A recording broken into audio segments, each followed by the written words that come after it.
Robyn, and I'm an attorney with Vested Partners in Salem, Virginia. And I've done lots of estate planning documents over the last 20 years, including lots of powers of attorney.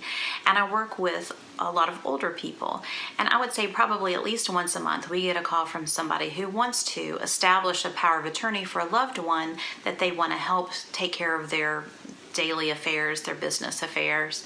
And as the conversation progresses, I begin to wonder whether the person we're discussing actually has the ability to understand what a power of attorney is. And so, of course, before I prepare any estate planning document for somebody's signature, I have to be comfortable that a person understands what it is they're signing. So if I have any doubts, usually I will require a letter from a doctor certifying from the doctor's perspective that the person has the ability to understand and execute a power of attorney or whatever other document we're discussing. And so if I can't obtain that, then what we're probably left with is filing a guardianship and conservatorship petition in the circuit court.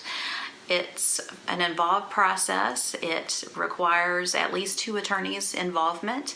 And ultimately, at the end of the day, a judge decides who's going to be in charge of managing your daily living and your financial matters. And if you have to go with a guardianship conservatorship, it means you have ongoing relationship with the court in the form of filing reports.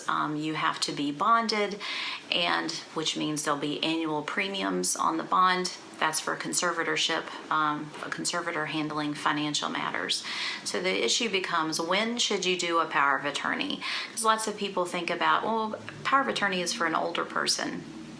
But if you wait too long, you see the result can be lots of expense and being tied up with the court system. So the answer to that question is, do your power of attorney now.